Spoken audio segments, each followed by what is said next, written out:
it's suddenly starting to sink in what might have just happened. As I go online, lots and lots of people were following, and part of me can't really remember what happened and doesn't really know what all the fuss is about, but also I know that something great has just happened. I think it's a stunning achievement. I didn't think you got nearly enough credit for it, but it's like a survivor's story. Yeah. I don't think it's something that is going to make many people want to ride a bicycle next. Yeah. Previous to GBDURO, I would have thought this was horrible, and I'd have been cursing because it wasn't tarmac. And now I think it's quite nice and lovely. Did I really know what I signed up for? I had like about a month to sort of make up my mind that there were not likely to be any other events that year, and there was this new format. You know, you couldn't go everywhere, carry all your own stuff, completely different sort of game plan, almost just to see if it was possible. And this was a Racing Collective's reaction to the pandemic. Yeah. So what was the deal? You had to carry all your food. The only thing you could get was water en route, and only from public sources. So you couldn't go into a shop and buy it, but you could get it from a stream or a public tap. Like normally I sleep in bus shelters, but no bus shelter, like no man-made. So you weren't even allowed to sleep in a bus shelter? No. So this is where you I heard you say that you waited to see how many people would sign up for this. I didn't want to be like the only one doing it. But I think I also knew that if I didn't do it, I wouldn't have any other opportunities to ride like an event. Everything was being cancelled, and it was nice to have something to work towards, and it was nice to push my limit. And also I knew that I would never have an opportunity to try that in that manner before. I think I had a month from when I decided I was going to do it to when I had to be ready. And I did actually in the end make a spreadsheet.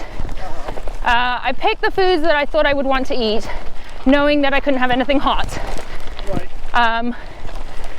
I picked some random of these freeze-dried meals, and I just picked a selection of them. I didn't have time to pre-try them all if I was going to like them.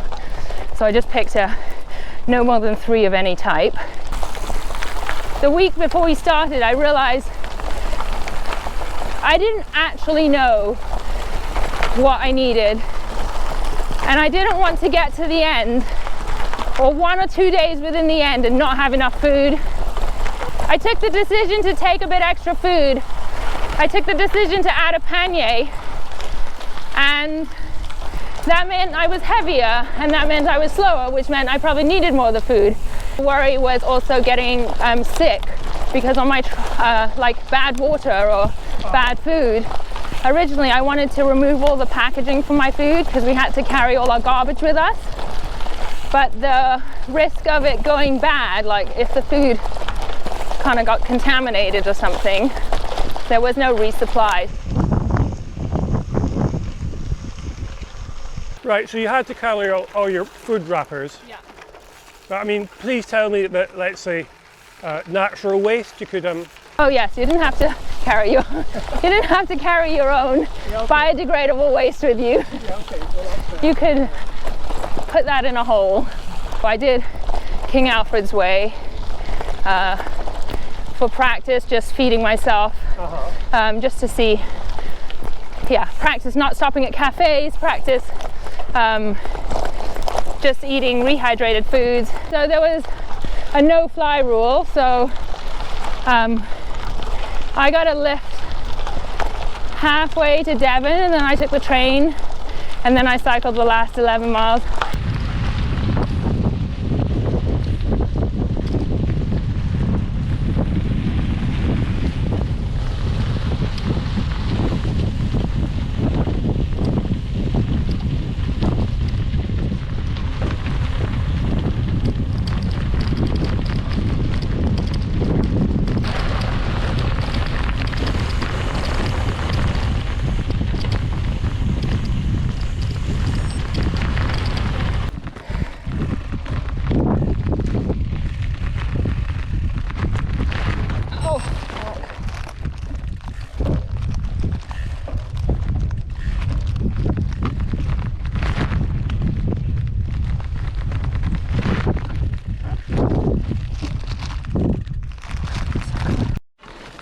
day one, like not even a couple of hours in, we found something blocked the road, and Miles and I are taking some sort of bridle path detour. The attrition was horrific, wasn't it? I mean, there were 20 starters and 5 finishers. Yeah. Because I was dot watching and seeing Angus going off into the lead, and then he stopped somewhere in the north of England, and it turned out he was busy becoming hyperthermic on a moor in heavy rain. Yeah, it was so crazy. But you must have had the same weather. There was some point in the Welsh mountains, and it was, I feel like I was walking for 8 miles. I couldn't even stay upright on the bike. It was so horrible. I made this huge mistake on the first night, and then my first night before it even started, my phone and everything was fully charged. So when I woke up in the morning, the battery had drained to something like under 50%. By day 2, my phone was completely dead and off. It was mainly the dot watchers or the media crew where I would get my news from. Right. So I didn't know anything what was happening around me. And sometimes it felt like it was days, 2 to 3 days when I was in Scotland, where I didn't even see a person, not even a dog walker, like nobody. And it was, you never realize that you don't see people. Like, when does that ever happen? Even if you go out camping or hiking, you still see people. Yesterday I hit a badger. There was a car coming towards me, and so in the headlights the badger kind of ran out right in front of me, and the bike tipped over. The car driver was so apologetic. He stopped. He was like, "Oh, is your bike okay? How far are you going?" And I was like, "Just to Cheddar." Thank goodness I didn't tell the truth. And I'm finally in Bristol. Can you see that? Where to? Oh, I should have jumped the curb.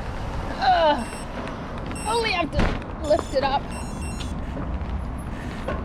There we go. Woohoo! Who knew I would ever make it this far? Of course I would. Before I started, I thought, well, yes, of course, I can break the women's record. So I had looked it up for the previous year and just added up the times. Obviously, the previous time included the stops and the rests and everything. But I thought, oh, I'll go slower. So, I'll just add up the time and I'll aim for that. And I think it was something around 10 or 12 days. And so that was my target. But I think once I into the first day, I knew that was like no longer a reality. Did I? Maybe I still had hope. So I've already been up about 3 of these. I think I've got the best way. It's just lift the front wheel up. Don't hit the chainring. Hold it steady somehow from flipping over. Grab the seat post and lift the back one on, just and then step up before the bike falls on me. Oh no, there's still more. This is like, it says follow route for 300 feet, but this climb is supposedly a mile and a bit. Why on earth would anyone do this to us? Oh my god, I'm gonna cry. I will never complain about hiking with a backpack ever again. I've already done about 2 miles of this downhill. Stunning. Makes that very slow and painful uphill sort of half worth it. I mean, how far was it eventually that you cycled, do you know? It was just about 2,000 kilometers in 12.5 days. I remember thinking that I wanted to get 100 miles in a day and finding that really, really difficult. It's James up ahead. Beautiful view. He's trying to get to Brecons, so I'm going to try and stay with him, but he's already eaten. Yeah, so I was pretty sure that I could ride day after day. I was pretty sure that the road bits would be okay, And I knew that the off-road bits were going to be tough because that's not my specialty. It's especially not my specialty with a bike loaded full of stuff. No. So I went into it accepting I was going to have to walk sections of it that I couldn't ride. And there were times when I fell over and then I had to get the bike back up, and I just didn't have the energy. Pick up the bike halfway. Come on, it's just like weightlifting, really. Rest it. Grab it. Put it down. Oh shit, man. It doesn't kill you, it just makes you stronger. Yeah, I'm sure we'll just keep bumping into each other now. Maybe not, who knows. He's probably a bit faster than I am. And there was a little dog behind him and he had two on a lead. Yeah. So as I got to the little dog, he was only like 2 meters behind him. Then he started snapping at me. And I was like, oh, sorry, and he called the dog. And then, as I went past him, he's like, watch out for the Labrador! And I was like, what? And these two dogs are racing back towards me because the little one started barking. And I was like, they're coming! Oh my gosh, so I stopped pedaling. And like he started snapping at my bars and the guy's calling him back, but he's like 10 meters behind. So then, I eventually kind of get away, just sort of slowly. The dog's confused between me and his owner and what to do, and I'm still going up a hill, so then I try and speed off down the hill, up the next hill.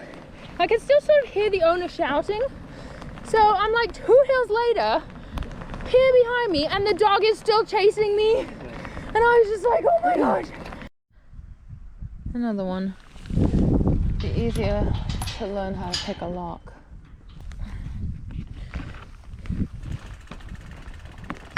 Oh shit, the back is so heavy that it's just rolling underneath it. Oh shit.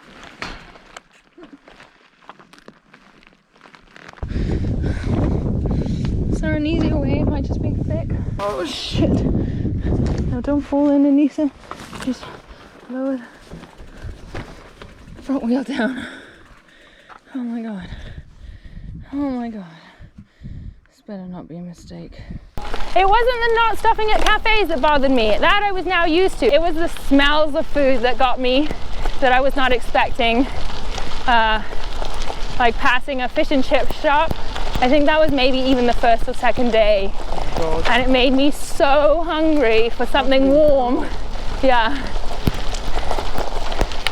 But I knew it was temporary. I knew that when I got to the end, if I got to the end, that I could have whatever I wanted. Just having some oats. I think it's just started to rain. And I've just put breakfast on. I put scrambled eggs in some water. I think I was 3 days before the end and I kept mentally trying to calculate how much food I'd have left. And anytime I saw a dot watcher, the first question they'd ask was, have you got enough food? Are you going to make it? And I couldn't think about it because as long as there was hope that there was enough food, I could keep going. But if I did a counting of it and realized there wasn't, it would be really difficult to overcome that mentally. So I just couldn't bring myself to check.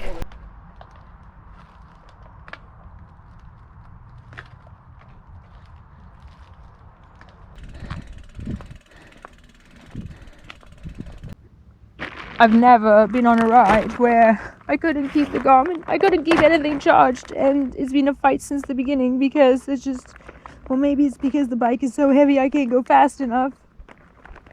I'm really mad. I don't know half why we're doing this because,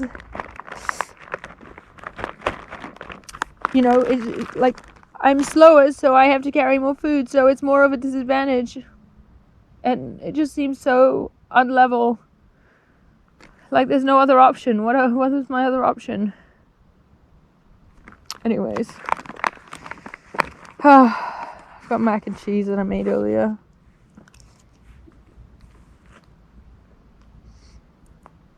maybe if I eat more food, I'll have more energy. I guess every day about this sort of time I cry. I mean, it is beautiful, but I think it would be beautiful with road sections as well. Maybe I just didn't know what was coming. It's lovely. The road's horrible, but the view's lovely. I dropped a raisin earlier. I was eating some nuts, and it fell right down next to a sheep poo, and I had to really look carefully to figure out which one I should pick up to eat. So last night I bivvied here, just off the side of the road. Miraculously, there were relatively few midges.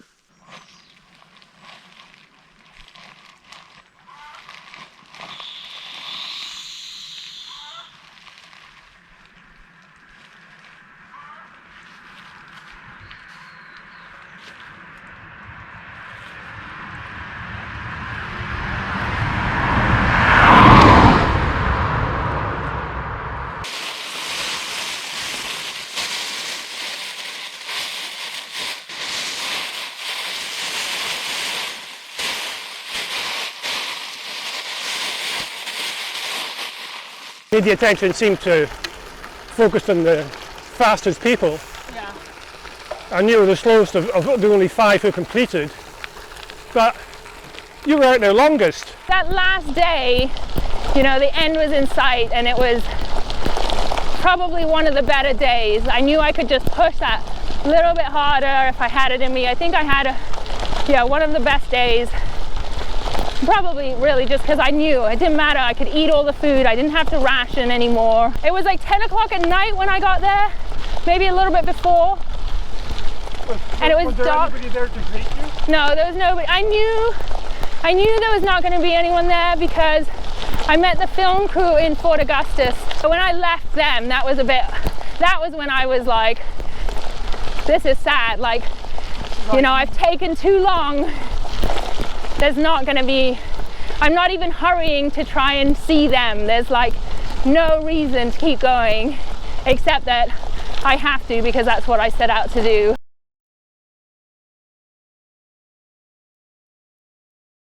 So you got to the end at 10 p.m. Yeah. in the dark. And then I actually couldn't find the exact point at first. There was 2 little spirals. So I went to this one and it wasn't, I was like, this isn't what all the pictures look like. Yeah, I was so disgustingly dirty. So disgustingly dirty, it was horrible. So maybe I was glad there was nobody there actually. I think it was 2 o'clock by the time I'd finished cleaning myself and getting into bed. Yeah. After. Yeah. Or was it? I couldn't walk. There was a bunk bed and I was like hobbling, holding myself up with the bed. Like I was so dead. I think I might have just lay on the floor for a long time before I could even get up and clean myself. It's been a year now. So how do you feel about it in retrospect, like your that experience? I'm still a little bit traumatized by it. I am definitely, like, I even did a road ride down to near Land's End, and the thought of going to Land's End just like conjured up this. So basically you've got post-traumatic stress disorder from GBDURO 20. So You have, haven't you? I really do. It's very emotional. Like it hurts so much, but I am glad I didn't stop, and I am glad I went that far.